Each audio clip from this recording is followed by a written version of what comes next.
1.5 kilo പോലും തികച്ചില്ലെങ്കിലും 150 കിലോയുടെ കഴപ്പുമായി നടക്കുന്ന ദിവനാണ് ചച്ചു. ഇവനെ ഗർഭിണിയായിരിക്കുമ്പോൾ ഇവന്റെ അമ്മ സുധ ഇൻസ്റ്റഗ്രാമിലെ ഓറഞ്ച് കാറ്റിന്റെ വീഡിയോ ഒരുപാട് കണ്ടതുകൊണ്ടായിരിക്കാം ജനിച്ചത് ഒരു ഭീകരൻ ഓറഞ്ച് കാറ്റ് ആയിരുന്നു. ഇന്ന് നമുക്ക് അവന്റെ ഡേ ഇൻ മൈ ലൈഫ് കാണാം. ബാക്കി അവൻ തന്നെ പറയട്ടെ. ഹലോ ഗൈസ്, ഞാൻ ചച്ചു. ഈ വീട്ടിൽ ആദ്യം എഴുന്നേക്കുന്നത് ഞാനാണ് ഗൈസ്. ഞാൻ എന്നും ഇവിടുത്തെ അപ്പന്റെ കാട്ടിലാണ് കിടക്കാറ്. എന്തോ ഇവിടെ കിടന്നാലേ എനിക്ക് ഉറക്കം വരുത്തുള്ളൂ. രാവിലെ എഴുന്നേറ്റ് യോഗ ചെയ്യണമെന്നൊക്കെ വിചാരിക്കുമെങ്കിലും നടക്കാറില്ല. പിന്നെ മിറ്റത്ത് നോക്കി ഇതിങ്ങനെ ഇരിക്കും. സാധാരണ പുഷ്കരം പെട്ടി ഈ നേരത്തെ ഇടേണ്ടതാണ്. അതേ വരുന്നത് ധാരാടാ വീട്ടിൽ പോടാ, എന്റെ ടെറിട്ടറിയാണ് കേറി അരിച്ചു നിന്നെ അറിഞ്ഞൂടെ നിനക്കെന്നെ. വല്ലാത്ത വിശപ്പ്. അടുക്കളയിൽ പോയി അമ്മച്ചിയോട് എന്തെങ്കിലും ചോദിച്ചു നോക്കാം. അമ്മച്ചി സ്നേഹമുള്ളവരാ. നൈറ്റി പിടിച്ച് ഇങ്ങനെ തൂങ്ങിയ എന്തെങ്കിലും കഴിക്കാൻ തരും. അല്ലെങ്കിൽ ഞാൻ കറുച്ചട്ടി പോയി തലയിടും. വെറും ചെറ്റയാ ഞാൻ. അമ്മച്ചിയെ സോപ്പിടാൻ എളുപ്പമാ. ഇടയ്ക്കിടയ്ക്ക് എടുക്കുമ്പോ കൈവിട്ടൊന്നും പറഞ്ഞ് ഡാൻസ് കളിച്ചാൽ കാണിച്ചാൽ മതി. അമ്മച്ചി ഫ്ലാറ്റ്. തിന്നതൊക്കെ ഒന്ന് ദഹിക്കാൻ ഒരു 2 റൗണ്ട് ഓടിയാലോ.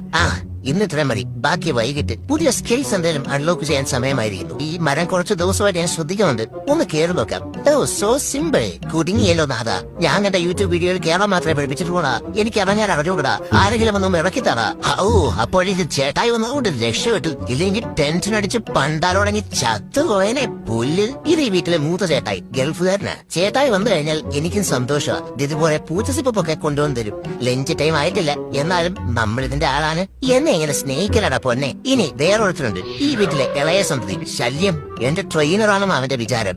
എടാ ഞാൻ പട്ടിയടാ, പൂച്ചയാടാ, പൂച്ച സാറോ, കടിക്കോടാ, പിച്ചോടാ, മാന്തോടാ നിന്നെ. ഒരു ദിവസം ഇവനിട്ട് ഞാൻ കൊടുക്കുന്നുണ്ട്. എന്നെ കൊണ്ടൊന്നിനും കൊള്ളില്ല, എനിക്ക് ചോറ് തരണത് വെറുതെയാ എന്നൊക്കെ പറഞ്ഞ് ഇമോഷണൽ ഡാമേജ് ഉണ്ടാക്കുന്ന തെണ്ടി ഇന്നലെ എന്നോട് പറയുക പോയൊരു എലിയെ പിടിച്ചോണ്ട് വരാൻ. ആരാണ് എലി, എന്താണ് എലി കേട്ടിട്ടുള്ളതല്ലാതെ ജനിച്ച് 3 മാസത്തിനിടയ്ക്ക് ഞാനൊരു എലിയെ കണ്ടിട്ടില്ല. വീട് തന്നെ പാവലട ഞാൻ. മന്ദം വിശ്വസിച്ച്. അയ്യോ പച്ചപടി.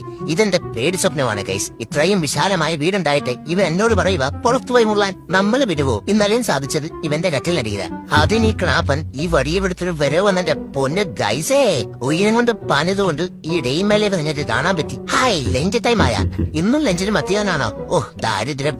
ഡിന്നറിന് മിയോ കിട്ടുന്നതും സ്വപ്നം കണ്ടാൻ കഴിക്കാം. ലഞ്ച് കഴിഞ്ഞാൽ ഇത്രയും വിശ്രമം അത് നിർബന്ധമാണ്. കുറച്ചു നേരം ടി വി ഇങ്ങനത്തെ ഒരു മയക്കം. ഉച്ച കഴിഞ്ഞാൽ ഇപ്പോ നാട്ടിൽ വൻ മഴയല്ലേ. മഴയും കണ്ട് ഊനാല് വഴി സ്വല്പം ഒന്നും മയങ്ങി. കുറച്ചു കഴിഞ്ഞപ്പോ ഇവിടുത്തെ ചേട്ടായുടെ ഭാര്യ വന്നു. അല്ലേലും പെമ്പിള്ളാരനെ കൊഞ്ചിക്കുന്നത് എനിക്ക് പണ്ടേ ഇഷ്ടമാ. പക്ഷെ ഇവളുടെ ജാട കണ്ടിട്ട് എനിക്ക് തന്നെ ഡൗട്ടായി. ഞാനാണോ ഇവളാണോ പൂച്ചയെന്ന്.